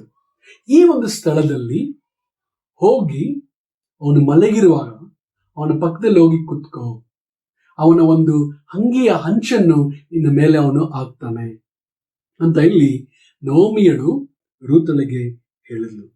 ರೂತಳು 3ನೇ ಅಧ್ಯಾಯ 9ನೇ ವಚನದಲ್ಲಿ ನಾವು ಬೋವಾಜನು ಮತ್ತು ರೂತಳ ನಡುವೆ ಸಂಭಾಷಣೆಯನ್ನು ಗಮನಿಸ್ತೇವೆ.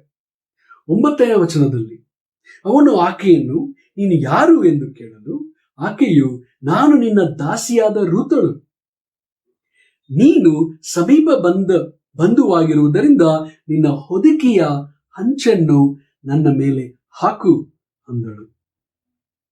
ಸೊ ಇಲ್ಲಿ ನಿನ್ನ ಹೊದಿಕೆಯ ಅಂಚನ್ನು ನನ್ನ ಮೇಲೆ ಹಾಕು ಅನ್ನೋದಕ್ಕೆ ಅರ್ಥ ದಯವಿಟ್ಟು ನನ್ನ ಮದುವೆ ಆಗು ಅಂತ ಅರ್ಥ. ನಾನು ನಿನ್ನ ಹೆಂಡತಿ ಆಗಕ್ಕೆ ಬಯಸ್ತೇನೆ, ಯಾಕಂದ್ರೆ ನೀನು ನಮಗೆ ಸಮೀಪದ ಒಂದು ಬಂಧು ಆಗಿದ್ಯಾ, ಅದಕ್ಕೆ ನೀನೇ ವಿಮೋಚಕನಾಗಬೇಕು ಅಂತ ಇಲ್ಲಿ ಹೇಳೋದನ್ನ ನಾವು ನೋಡ್ತೇವೆ. ಸೊ ವಿಮೋಚಕ ಅಂದ್ರೆ ಏನು ಅಂತ ಹೇಳಿದ್ರೆ, ನಮ್ಮ ಒಂದು ವಸ್ತುವನ್ನು ನಾವು ಮತ್ತೊಮ್ಮೆ ಪಡ್ಕೊಳ್ಳೋದು. ಉದಾಹರಣೆಗೆ ನಾವು ಗೋಲ್ಡ್ ಅನ್ನ ಬ್ಯಾಂಕ್ ಅಲ್ಲಿ ಇಡ್ತೇವೆ, ಅಡಮಾನ ಇಡ್ತೇವೆ. ಅವಾಗ ಅವರು ನಮಗೆ ದುಡ್ಡು ಕೊಡ್ತಾರೆ. ದುಡ್ಡು ಕೊಟ್ಟಾಗ ನಾವು ಸುಮಾರು ದಿನಗಳಾದ್ಮೇಲೆ ತಿರುಗಿ ನಮ್ಮ ಒಂದು ಗೋಲ್ಡ್ ಚಿನ್ನವನ್ನ ಬಿಡಿಸ್ಕೋಬೇಕಂದ್ರೆ ಅದಕ್ಕೆ ಏನು ಬಡ್ಡಿ ಇದೆ, ಅದು ಬಡ್ಡಿ ಮತ್ತು ಅಸಲು ಎಲ್ಲವನ್ನು ಕೊಟ್ಟು ಅದನ್ನ ಬಿಡಿಸ್ಕೋಬೇಕು.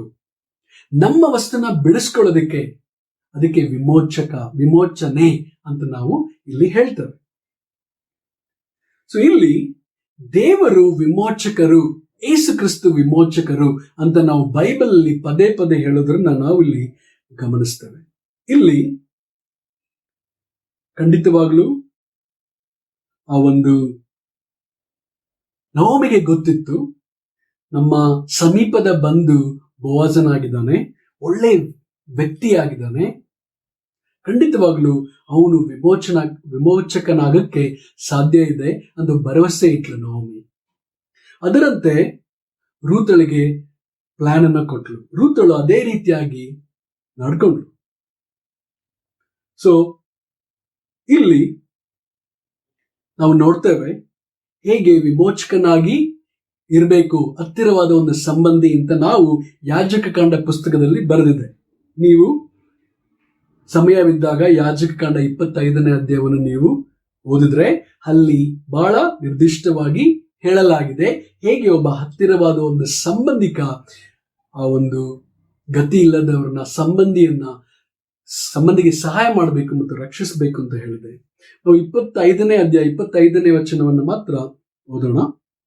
ನಿಮ್ಮ ಸಹೋದರರಲ್ಲಿ ಒಬ್ಬನು ಬಡವನಾಗಿ ತನ್ನ ಭೂಸ್ಥಿತಿಯಲ್ಲಿ ಏನಾದರೂ ಮಾರಿಕೊಂಡರೆ ಅವನ ಸಮೀಪವಾದ ಬಂಧುವು ಅದನ್ನು ಬಿಡಿಸಿಕೊಳ್ಳಬೇಕು ಅನ್ನೋದನ್ನ ನಾವಿಲ್ಲಿ ನೋಡ್ತೇವೆ. ಓಕೆ, ಸೊ ಅದೇ ರೀತಿಯಾಗಿ ಇಸ್ರೇಲ್ ದೇವರು ಪದೇ ಪದೇ ಇಸ್ರೇಲ್ ದೇಶಕ್ಕೆ ಇದನ್ನೇ ಹೇಳ್ತಾರೆ. ಯೆಶಾಯ 43ನೇ ಅಧ್ಯಾಯ 1ನೇ ವಚನದಲ್ಲಿ, ಈಗಲಾದರೂ ಯಾಕೋಬ ವಂಶವೇ, ಇಸ್ರೇಲ್ ಸಂತಾನವೇ, ನಿನ್ನನ್ನು ಸೃಷ್ಟಿಸಿ ರೂಪಿಸಿದವನಾದ ಯೆಹೋವನು ಹೀಗನ್ನುತ್ತಾನೆ, ಭಯಪಡಬೇಡ, ನಾನು ನಿನ್ನನ್ನು ವಿಮೋಚಿಸಿದೆನಲ್ಲ, ನಿನ್ನ ಹೆಸರು ಹಿಡಿದು ಕರೆದೆನಲ್ಲ, ನೀನು ನನ್ನವನೇ. ಸೊ ಇಲ್ಲಿ ದೇವರು, ಯೆಹೋವ ದೇವರು ಇಸ್ರೇಲ್ ಆ ಒಂದು ದೇಶವನ್ನ ಕುರಿತು ನಾನು ನಿನ್ನ ವಿಮೋಚಕ, ನಾನು ನಿನ್ನನ್ನು ವಿಮೋಚಿಸಿದನಲ್ಲ ಅಂತ ಇಲ್ಲಿ ಹೇಳ್ತಾರೆ. ಸೊ ಅದೇ ರೀತಿಯಾಗಿ ಯೇಸು ಕೂಡ ನಮಗೆ ವಿಮೋಚಕರಾಗಿರುವುದನ್ನು ನಾವು ಗಮನಿಸ್ತೇವೆ. ಯೆಶಾಯ 59ನೇ ಅಧ್ಯಾಯ 20ನೇ ವಚನದಲ್ಲಿ, ಆದರೆ ಚಿಯೋನಿಗೂ ದ್ರೋಹವನ್ನು ಬಿಟ್ಟು ಯಾಕೋಬ್ಯರ ಬಳಿಗೂ ವಿಮೋಚಕನಾಗಿ ಬರುವನು, ಯೆಹೋವನೇ ಇದನ್ನು ನುಡಿದಿದ್ದಾನೆ. ಸೊ ಇಲ್ಲಿ ನಮಗೆ ಬಹಳ ಹತ್ತಿರವಾದ ಒಬ್ಬ ಸಂಬಂಧಿ, ವಿಮೋಚಕ ಅಂದ್ರೆ ನಮ್ಮ ಕರ್ತನಾದ ಯೇಸು ಕ್ರಿಸ್ತು ಆಗಿದ್ದಾರೆ. ಸೊ ನಾವು ಗುಲಾಮರಾಗಿದ್ವಿ. ನಾವು ಸೈತಾನ ನಮ್ಮ ಯಜಮಾನನಾಗಿದ್ದ. ಸೈತಾನ ಏನ್ ಹೇಳಿದ್ರು ನಾವು ಅದನ್ನು ನಾವು ಮಾಡ್ತಾ ಇದ್ವಿ. ಸೈತಾನಿಗೆ ಶರಣಾಗರಾಗಿದ್ವಿ. ಆದ್ರೆ ನಾವು ನಮ್ಮನ್ನ ಬಿಡಿಸ್ಕೊಳ್ಳಕ್ಕೆ ನಮಗೆ ಶಕ್ತಿ ಇರಲಿಲ್ಲ. ಯೇಸು ಕ್ರಿಸ್ತು ಈ ಒಂದು ಕಾರ್ಯವನ್ನ ನಮಗೋಸ್ಕರ ಮಾಡಿದ್ದಾರೆ. ಯೇಸು ಕ್ರಿಸ್ತು ತನ್ನ ಸ್ವಂತ ರಕ್ತವನ್ನ ಕೊಟ್ಟು ಸೈತಾನನ ಹತ್ರದಿಂದ ನಮ್ಮನ್ನ ಬಿಡಿಸ್ಕೊಂಡಿದ್ದಾರೆ. ಸೊ ಅದಕ್ಕೆ ಯೇಸು ಕ್ರಿಸ್ತರು ವಿಮೋಚಕರಾಗಿದ್ದಾರೆ ಅಂತ ನಾವಿಲ್ಲಿ ಗಮನಿಸ್ತೀವಿ. ಸೊ ಇಲ್ಲಿ ಬೋವಾಜನು ಮಲಗಿರುವಾಗ ಅವನ ಕಾಲಿಗೆ ಏನೋ ತಗಲ್ತು ಅಂತ ಅವನು ಗಮನಿಸಿ ಅವನು ಆಕೆಯನ್ನು ಪ್ರಶ್ನೆ ಕೇಳ್ದ. ಅವನು ಆಕೆಯನ್ನು ನೀನು ಯಾರು ಎಂದು ಕೇಳಲು ಆಕೆಯು ನಾನು ನಿನ್ನ ದಾಸಿಯಾದ ರೂತಳು, ನೀನು ಸಮೀಪ ಬಂಧವಾಗಿರುವುದರಿಂದ ನಿನ್ನ ಹೊದಿಕೆಯ ಹಂಚನ್ನು ನನ್ನ ಮೇಲೆ ಹಾಕು ಅಂದಳು. ಆಗ ಅವನು, ನನ್ನ ಮಗಳೇ, ಯೆಹೋವನಿಂದ ನಿನಗೆ ಆಶೀರ್ವಾದವಾಗಲಿ. ನೀನು ಬಡವರು ಐಶ್ವರ್ಯವಂತರು ಆದ ಯೌವನಸ್ಥರನ್ನು ನೋಡಿ ಹೋಗಲಿಲ್ಲ. ಈಗ ನಿನ್ನ ಪತಿಭಕ್ತಿಯು ಮುಂಚೆಗಿಂತ ವಿಶೇಷವಾಗಿ ಪ್ರತ್ಯಕ್ಷವಾಯಿತು. ನನ್ನ ಮಗಳೇ, ಈಗ ಭಯಪಡಬೇಡ. ನೀನು ಗುಣವಂತೆ ಎಂದು ಊರಿನವರಿಗೆಲ್ಲ ಗೊತ್ತದೆ. ಆದುದರಿಂದ ನೀನು ಹೇಳಿದ್ದನ್ನೆಲ್ಲ ಮಾಡುವೆನು. ಇಲ್ಲಿ ನೀನ್ ಯಾರು ಅಂತ ಕೇಳಿದಾಗ ರೂತಳು ಹೇಳ್ತಾಳೆ, ನಾನ್ ನಿನ್ನ ಸೇವಕ. ಈ ರೀತಿಯಾದ ಒಂದು ಮನೋಭಾವನೆ ಇವತ್ತು ನಮಗೆ ಇರಬೇಕು. ನಾನು ಯೇಸುವಿನ ಸೇವಕನಾಗಿದ್ದೇನೆ. ಅವಾಗ ಅವಳು ಹೇಳ್ತಾಳೆ, ನೀನು ಹೊದಿಕೆಯ ಅಂಚನ್ನು ನನ್ನ ಮೇಲೆ ಹಾಕು, ಯಾಕಂದ್ರೆ ನೀನು ನನ್ನ ಸಮೀಪದ ಬಂಧು.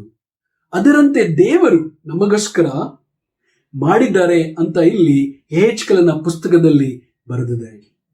ಯೆಹೆಜ್ಕೇಲನು 16ನೇ ಅಧ್ಯಾಯ 8ನೇ ವಚನದಲ್ಲಿ ನಾವು ಗಮನಿಸೋಣ. ಎಷ್ಟೊಂದು ಸುಂದರವಾಗಿ ದೇವರು ನಮ್ಮ ಗಂಡ, ನಮ್ಮ ವಿಮೋಚಕ ಅಂತ ಇಲ್ಲಿ ವಚನ ಹೇಳುತ್ತೆ.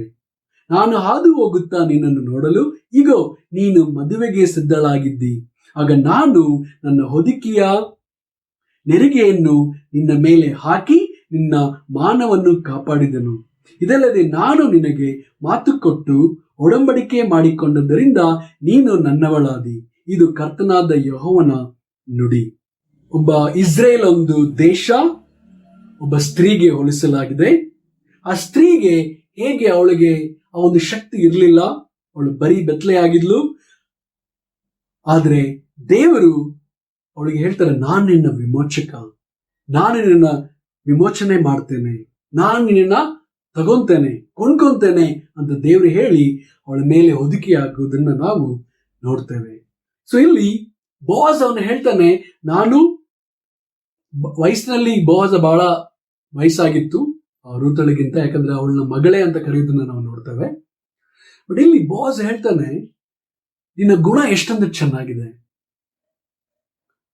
ನೀನು ಯಾರಾದ್ರೂ ಐಶ್ವರ್ಯವರು ಅಥವಾ ಬಡವರು ಯೌವನಸ್ಥರ ಹಿಂದೆ ಓಡ್ಬೋದಾಗಿತ್ತು, ಆದ್ರೆ ನೀನು ಕಾದಿದ್ಯಾ, ನನ್ನ ಹತ್ರ ಬಂದಿದ್ಯಾ ಅಂತ ಇಲ್ಲಿ ಬೋವಾಜ ರೂತಳ ಬಗ್ಗೆ ಹೆಮ್ಮೆ ಪಡೋದ್ರನ್ನ ಮತ್ತು ಅವಳ ಗುಣವನ್ನ ಹೊಗಳೋದ್ರನ್ನ ನಾವಿಲ್ಲಿ ನೋಡ್ತೇವೆ. ರಾತ್ರಿ ಎಲ್ಲವೂ ಕೂಡ ಅವರು ಒಟ್ಟಿಗೆ ಇದ್ರು. ಇಲ್ಲಿ ಬೋವಾಜನು ಮತ್ತು ರೂತಳು ಹೇಗೆ ಪರಿಶುದ್ಧವಾಗಿದ್ರು ಅನ್ನೋದನ್ನ ನಾವು ಗಮನಿಸ್ತೇವೆ. ಬೋವಾಜನು ಪರಿಶುದ್ಧವಾದ ಒಂದು ವ್ಯಕ್ತಿಯಾಗಿದ್ದ. ರೂತಳ ಬಗ್ಗೆ ಬಹಳ ಒಳ್ಳೆಯ ಅಭಿಪ್ರಾಯವಿತ್ತು. ನೀನು ನಿನ್ನ ಹತ್ಯೆಗೆ ತೋರಿಸಿದ ಒಂದು ಪ್ರೀತಿ, ಆ ಒಂದು ಕನಿಕರ ನನಗೆ ಮಾತ್ರ ಅಲ್ಲ, ಇಡೀ ಊರಿಗೆ ಗೊತ್ತಿದೆ. ನೀನು ಎಂತ ಒಳ್ಳೆ ಗುಣವಂತೆ ಅನ್ನೋದ್ರ ಊರಿಗೆಲ್ಲ ಗೊತ್ತಿದೆ ಅಂತ ಇಲ್ಲಿ ಬೋವಾಜ ಹೇಳೋದನ್ನ ನಾವು ನೋಡ್ತೇವೆ. ಖಂಡಿತವಾಗ್ಲೂ ಬೋವಾಜನು ಹೇಳ್ದ ಅವಳಿಗೆ, ಸ್ವಲ್ಪ ಕಾಲ ನೀನು ತಡಿಬೇಕು, ಯಾಕಂದ್ರೆ ಇನ್ನೂ ಹತ್ತಿರದ ಒಂದು ಸಂಬಂಧಿ ಒಬ್ಬ ಇದ್ದಾನೆ, ಅವನಿಗೆ ಒಂದು ಮಾತು ಕೇಳೋಣ, ಅವನು ಓಕೆ ಅಂದ್ರೆ ನೀನು ಅವನ ಮದುವೆ ಆಗ್ಬೇಕು, ಅವನು ಇಲ್ಲ ಅಂದ್ರೆ ಖಂಡಿತವಾಗ್ಲೂ ನಾನು ನಿನಗೆ ಮದುವೆ ಆಗ್ತೇನೆ ಅಂತ ಅವನು ಹೇಳ್ದ. ಖಂಡಿತವಾಗ್ಲೂ ಅದೇ ರೀತಿಯಾಗಿ ರೂತಳು ತನ್ನ ಅತ್ತೆಗೆ ಬರಕಿನ ಮುಂಚೆ ಬೋವಾಜನ ಅವಳಿಗೆ ಆ ಒಂದು ಧಾನ್ಯವನ್ನ ಕೊಟ್ಟ.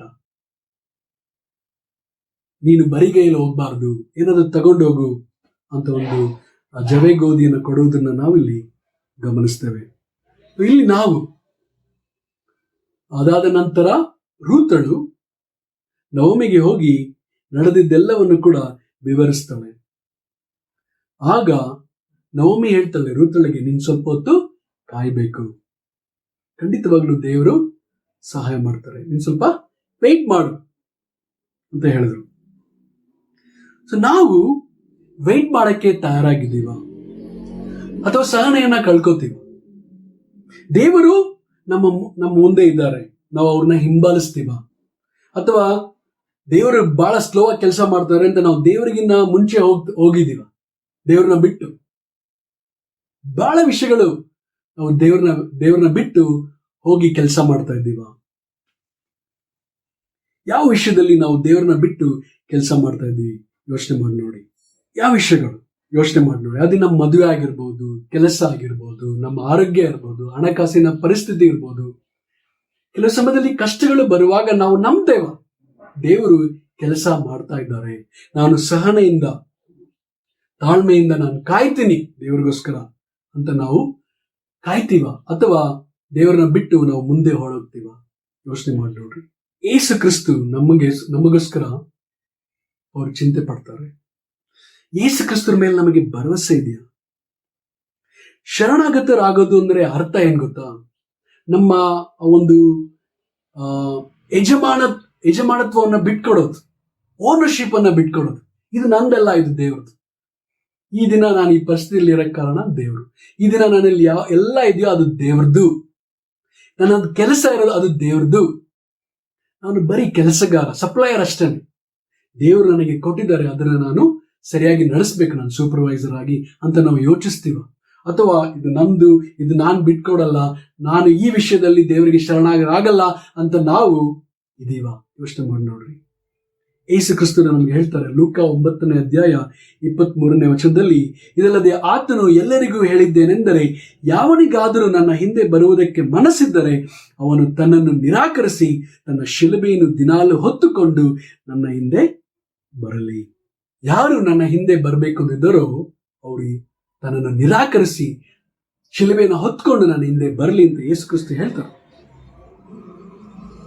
ಈ ರೀತಿಯಾಗಿ ಬರಲಿಕ್ಕೆ ನಮಗೆ ಮನಸ್ಸಿದೆಯಾ? ಯೋಚನೆ ಮಾಡಿ ನೋಡ್ರಿ. ಯಾವುದು ಕೆಲವು ವಿಷಯಗಳು ನಮ್ಮನ್ನ ತಡಿತಾ ಇದೆ? ನಮ್ಮನ್ನ ನಿರಾಕರಿಸಕ್ಕೆ, ಯೇಸು ಕ್ರಿಸ್ತನ ಹಿಂಬಾಲಿಸಕ್ಕೆ. ಯೇಸು ಕ್ರಿಸ್ತು ಅಂದ್ರಯ ಮತ್ತು ಪೇತ್ರನ್ನ ಕರೆದ್ರು. ಮತ್ತಾಯ 4ನೇ ಅಧ್ಯಾಯ 17-19 ಅವರು ಎಲ್ಲವನ್ನು ಬಿಟ್ಕೊಟ್ಟು ಯೇಸು ಕ್ರಿಸ್ತರ ಹಿಂದೆ ಬರೋದನ್ನ ನಾವು ನೋಡ್ತೇವೆ. ಆದ್ರೆ ಲೂಕ 18-23 ಒಬ್ಬ ಶ್ರೀಮಂತ ಯೌವನಸ್ಥ ತನ್ನನ್ನು ಹಿಂಬಾಲಿಸ್ತೇನೆ ಅಂತ ಯೇಸು ಕ್ರಿಸ್ತನ ಕೇಳ್ಕೊಂಡಾಗ, ಯೇಸು ಕ್ರಿಸ್ತ ನಿನ್ನ ಆಸ್ತಿನೆಲ್ಲ ಮಾರಿ ಬಡವರಿಗೆ ಕೊಟ್ಟು ನನ್ನನ್ನು ಹಿಂಬಾಲಿಸು ಅಂತ ಹೇಳುವಾಗ ಅವನು ನಿರಾಕರಿಸ್ದ.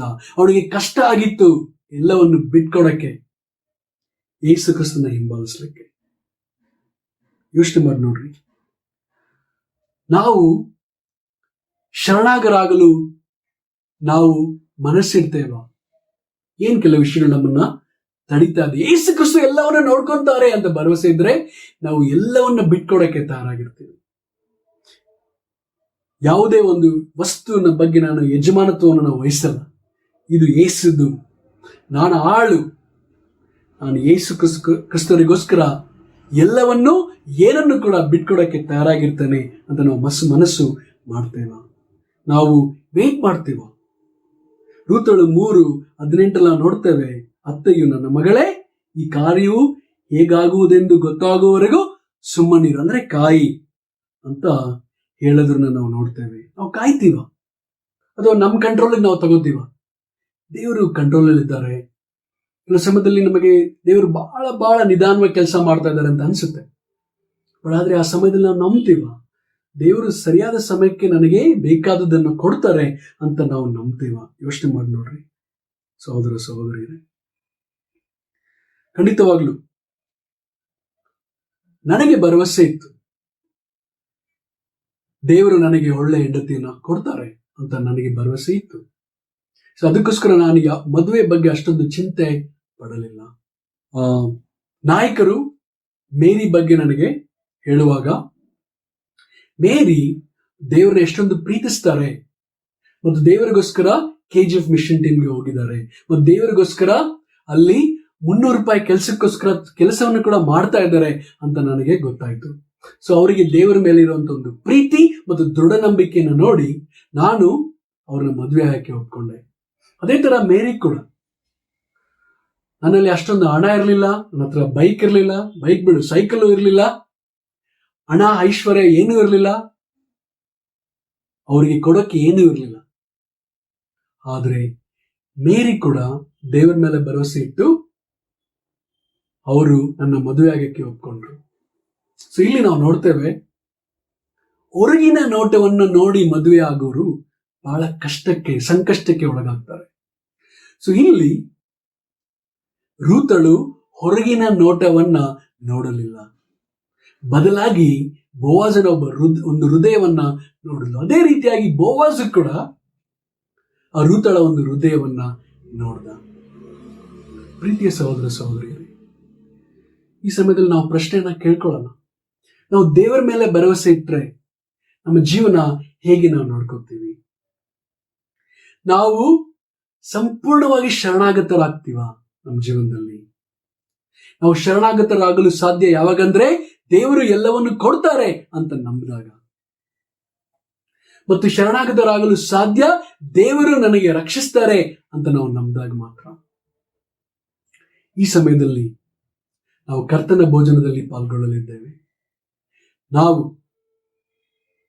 ನಿರ್ಧಾರವನ್ನು ಮಾಡಬೇಕಾಗಿದೆ. ಯೇಸು ಕ್ರಿಸ್ತನು ನನ್ನ ವಿಮೋಚಕ. ಯೇಸು ಕ್ರಿಸ್ತರು ತಮ್ಮ ಪ್ರಾಣವನ್ನೇ ನನಗೋಸ್ಕರ ಕೊಟ್ಟಿರುವಾಗ ಬೇರೆ ಎಲ್ಲಾ ವಿಷಯಗಳು ಬಹಳ ಚಿಕ್ಕದು ಅವರಿಗೆ ಕೊಡಕ್ಕೆ. ಸೊ ಅದಕ್ಕೋಸ್ಕರ ನಾವು ಯೇಸು ಕ್ರಿಸ್ತರ ಮೇಲೆ ಅಪಾರವಾದ ಒಂದು ನಂಬಿಕೆ ಮತ್ತು ಭರವಸೆ ಇಡಬೇಕು. ಅದಕ್ಕೋಸ್ಕರ ನಾವು ನಿರ್ಧಾರ ಮಾಡಬೇಕು. ಈ ಒಂದು ರೊಟ್ಟಿ ಮತ್ತು ದ್ರಾಕ್ಷಾರಸವನ್ನು ತೆಗೆದುಕೊಳ್ಳೋದ್ರ ಮುಂಚೆ ನಾನು ಈ ಒಂದು ಕಷ್ಟದ ಪರಿಸ್ಥಿತಿಯಲ್ಲಿ ನನ್ನ ರಕ್ಷಕನಾದ ವಿಮೋಚಕನಾದ ಯೇಸು ಕ್ರಿಸ್ತರ ಮೇಲೆ ನಂಬಿಕೆ ಇಡ್ತೇನೆ ಅಂತ ನಾವು ನಿರ್ಧರಿಸೋಣ. ರೊಟ್ಟಿಗಾಗಿ ಪ್ರಾರ್ಥಿಸೋಣ. ಪ್ರೀತಿಯ ದೇವರೇ, ಈ ಸಮಯವನ್ನು ಕೊಟ್ಟಿದ್ದಕ್ಕಾಗಿ ನಿನಗೆ ಬಹಳ ಸ್ತೋತ್ರಗಳು, ಧನ್ಯವಾದಗಳನ್ನ ಹೇಳ್ತೇವೆ. ದೇವರೇ, ನಾವು ಪಾಪದ ಒಂದು ಚರಂಡಿಯಲ್ಲಿ ಬಿದ್ದಿದ್ವಿ, ಆದ್ರೆ ನಮ್ಮನ್ನ ಮೇಲಕ್ಕೆ ಎತ್ತಿ ನಮಗೆ ಸ್ನಾನ ಮಾಡಿಸಿ ನಮಗೆ ಬಟ್ಟೆಯನ್ನ ಹಾಕಿ ನಿಮ್ಮ ಒಂದು ಪರಿಶುದ್ಧತ್ವವನ್ನು ನಮಗೆ ಕೊಟ್ಟಿದ್ದಕ್ಕಾಗಿ ನಿನಗೆ ಬಹಳ ಸ್ತೋತ್ರಗಳು, ಧನ್ಯವಾದಗಳನ್ನ ಹೇಳ್ತೇವೆ. ನಿನ್ನ ರಕ್ತವನ್ನ ಕೊಟ್ಟು ನಮ್ಮನ್ನ ಸೈತಾನ ಗುಲಾಮತನದಿಂದ ನಮ್ಮನ್ನ ಬಿಡಿಸಿದಕ್ಕಾಗಿ ನಿನಗೆ ಸ್ತೋತ್ರಗಳು, ಧನ್ಯವಾದಗಳನ್ನ ಹೇಳ್ತಿದ್ದೇವೆ. ನಾವು ನಿನಗೆ ಯಾವಾಗಲೂ ಕೃತಜ್ಞತೆಯಾಗಿರಕ್ಕೆ ಸಹಾಯ ಮಾಡಿ ಮತ್ತು ನೀನು ಎಲ್ಲವನ್ನು ನಮಗೆ ಸರಿಯಾದ ಸಮಯದಲ್ಲಿ ಒದಗಿಸಿ ಕೊಡ್ತೀಯ ಅಂತ ನಂಬಿಕೆ ಇಡಲಿಕ್ಕೆ ಸಹಾಯ ಮಾಡಿ. ಈ ಪ್ರಾರ್ಥನೆಯನ್ನು ದೇವರ ಒಬ್ಬನೇ ಮಗನಾದ ಯೇಸು ಕ್ರಿಸ್ತನ ಹೆಸರಲ್ಲಿ ಪ್ರಾರ್ಥಿಸ್ತೇನೆ, ಆಮೇನ್. ದ್ರಾಕ್ಷಾರಸಕ್ಕೋಸ್ಕರ ಪ್ರಾರ್ಥಿಸೋಣ. ಪ್ರೀತಿಯ ದೇವರೇ, ಈ ಸಮಯವನ್ನು ಕೊಟ್ಟಿದ್ದಕ್ಕಾಗಿ ನಿನಗೆ ಧನ್ಯವಾದಗಳು. ನೀನು ಸುರಿಸುವ ಒಂದೊಂದು ರಕ್ತದ ಒಂದು ಹನಿಗೋಸ್ಕರ ನಾವು ಕೃತಜ್ಞತೆಯಾಗಿದ್ದೇವೆ. ಆ ಒಂದು ಹನಿ ನಮ್ಮನ್ನ ಪರಿಶುದ್ಧವನ್ನಾಗಿ ಮಾಡಿದೆ. ಆ ಒಂದು ಹನಿ ನಮ್ಮನ್ನ ಸೈತಾನನಿಗೆ ಒಂದು ಬೆಲೆಯನ್ನ ಕೊಟ್ಟು ನಮ್ಮನ್ನ ಬಿಡುಗಡೆ ಮಾಡಿಸಿದೆ. ಅದಕ್ಕಾಗಿ ನಿನಗೆ ಸ್ತೋತ್ರ ದೇವರೇ. ನಾವು ನಮ್ಮನ್ನ ನೀನು ಯಾವಾಗಲೂ ರಕ್ಷಿಸ್ತೀಯ, ಪೋಷಿಸ್ತೀಯ ಅಂತ ನಂಬಲಿಕ್ಕೆ ನಮಗೆ ಸಹಾಯ ಮಾಡಿದ್ದೇವೆ.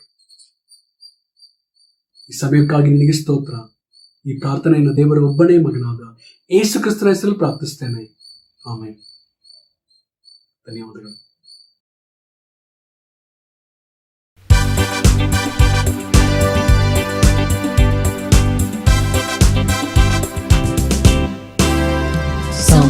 ಸಂಪೂರ್ಣವಾದ ನಿನ್ನ ಕೃಪೆ ಶಾಶ್ವತವಾದ ನಿನ್ನ ಕೃಪೆ, ಸಂಪೂರ್ಣವಾದ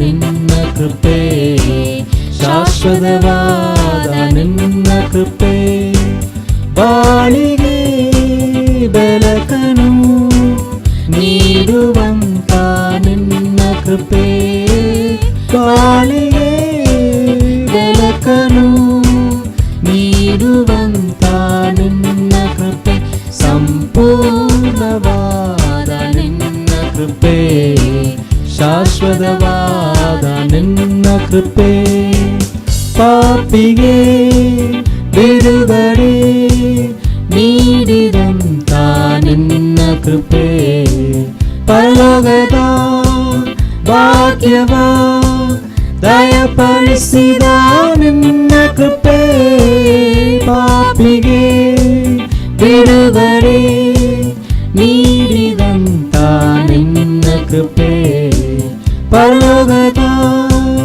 ಭಾಗ್ಯವ ದಯಪಾಲಿಸಿದ ನಿನ್ನ ಕೃಪೆ, ಆತ್ಮದೇವನೇ ನಿನ್ನ ಕೃಪೆ, ಆರಾಧ್ಯ ದೈವಮೇ ನಿನ್ನ ಕೃಪೆ, ಆತ್ಮದೇವನೇ ನಿನ್ನ ಕೃಪೆ, ಆರಾಧ್ಯ ದೈವಮೇ ನಿನ್ನ ಕೃಪೆ, ಸಂಪೂರ್ಣವಾದ ನಿನ್ನ ಕೃಪೆ, ಶಾಶ್ವತವಾದ ನಿನ್ನ ಕೃಪೆ, ಕರುಣೆಯ ತೋರಿದ ಪರಿಶುದ್ಧವಾದಂತ ನಿನ್ನ ಕೃಪೆ, ನಿತ್ಯವಾದ ಮರಣದಿಂದ ಕಾಪಾಡಿದಂತ ನಿನ್ನ ಕೃಪೆ, ಕರುಣೆಯ ತೋರಿದ ಪರಿಶುದ್ಧವಾದಂತ ನಿನ್ನ ಕೃಪೆ, ನಿತ್ಯವಾದ ಮರಣದಿಂದ ಕಾಪಾಡಿದಂತ ನಿನ್ನ ಕೃಪೆ, ಆತ್ಮದೇವನೇ ನಿನ್ನ ಕೃಪೆ, ಆರೋಗ್ಯದಾತನೇ ನಿನ್ನ ಕೃಪೆ, ಆತ್ಮದೇವನೇ ನಿನ್ನ ಕೃಪೆ, ಆರೋಗ್ಯದಾತನೇ ನಿನ್ನ ಕೃಪೆ, ಸಂಪೂರ್ಣವಾದ ನಿನ್ನ ಕೃಪೆ, ಶಾಶ್ವತವಾದ ನಿನ್ನ ಕೃಪೆ, ಸಂಪೂರ್ಣವಾದ ನಿನ್ನ ಕೃಪೆ, ಶಾಶ್ವತವಾದ ನಿನ್ನ ಕೃಪೆ, ಬಾಳಿಗೆ ಬೆಳಕನು ನೀಡುವಂತ ನಿನ್ನ ಕೃಪೆ, ಬಾಳಿಗೆ ಬೆಳಕನು ನೀಡುವಂತ ನಿನ್ನ ಕೃಪೆ, ಸಂಪೂರ್ಣವಾದ ನಿನ್ನ ಕೃಪೆ, ಶಾಶ್ವತವಾದ ನಿನ್ನ ಕೃಪೆ, ಸಂಪೂರ್ಣವಾದ ನಿನ್ನ ಕೃಪೆ, ಶಾಶ್ವತವಾದ ನಿನ್ನ ಕೃಪೆ.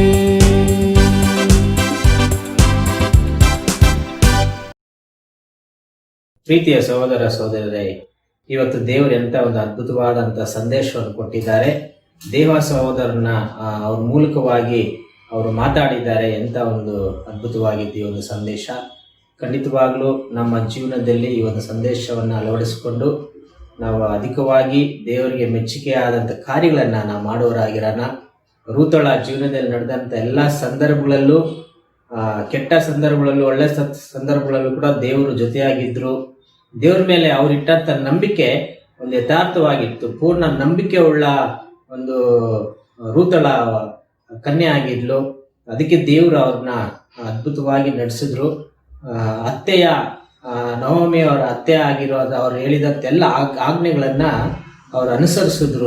ನೀವೇನು ಹೇಳಿದ್ರು ನಾನು ಮಾಡ್ತೀನಿ, ತಯಾರಾಗಿದ್ದೀನಿ ಅಂತ ಅವರು ವಿಧೇಯಳಾಗಿ ನಡ್ಕೊಳ್ಳೋದಿಕ್ಕೆ ಅವರು ತಯಾರಾಗಿದ್ರು.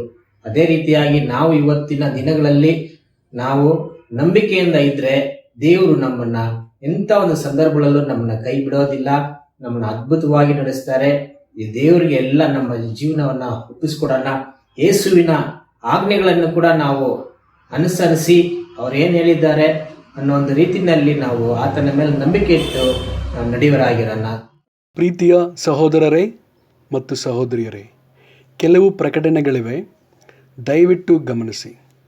ಪ್ರತಿ ಭಾನುವಾರ ನಮ್ಮ ನಿಯಮಿತ ಇಂಗ್ಲಿಷ್, ಕನ್ನಡ, ತಮಿಳು ಭಾಷೆಗಳಲ್ಲಿ ಬೆಳಗ್ಗೆ 9:30ಕ್ಕೆ ಆನ್ಲೈನ್ ಮತ್ತು ಯೂಟ್ಯೂಬ್ ಲಿಂಕ್ಗಳ ಮೂಲಕ ಸಭೆ ನಡೆಸಲಾಗುತ್ತದೆ.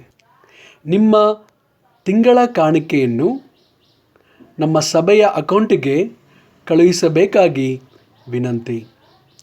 ವಾರದ ಕಾಣಿಕೆಯನ್ನು ರಾಜು ಅವರ ನಂಬರಿಗೆ ಕಳುಹಿಸಬೇಕಾಗಿ ವಿನಂತಿ. ಧನ್ಯವಾದಗಳು.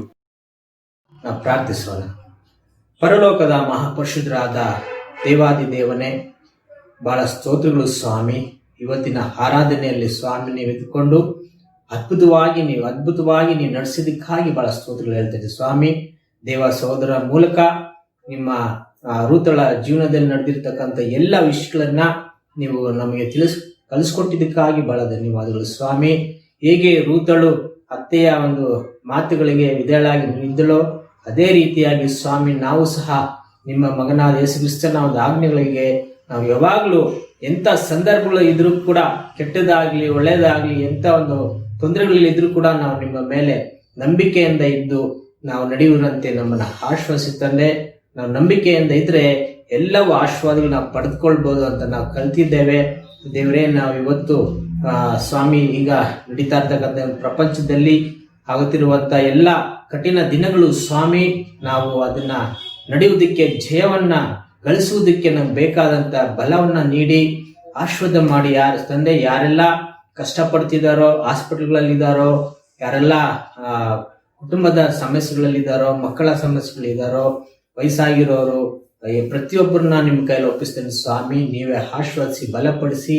ಇವತ್ತಿನ ಆರಾಧನೆ ನೀವು ಅದ್ಭುತವಾಗಿ ನಡೆಸ್ಕೊಟ್ಟಿದ್ದಕ್ಕಾಗಿ ಸ್ತೋತ್ರ. ಈ ಒಂದು ಆರಾಧನೆಯನ್ನು ಯಾರೆಲ್ಲ ನೋಡಿದಾರೋ ಅವ್ರನ್ನೆಲ್ಲರನ್ನು ಕೂಡ ನೀವು ಆಶೀರ್ವದಿಸುತ್ತೆ ನಾನು ಬೇಡ್ಕೊಳ್ತೇನೆ ಸ್ವಾಮಿ.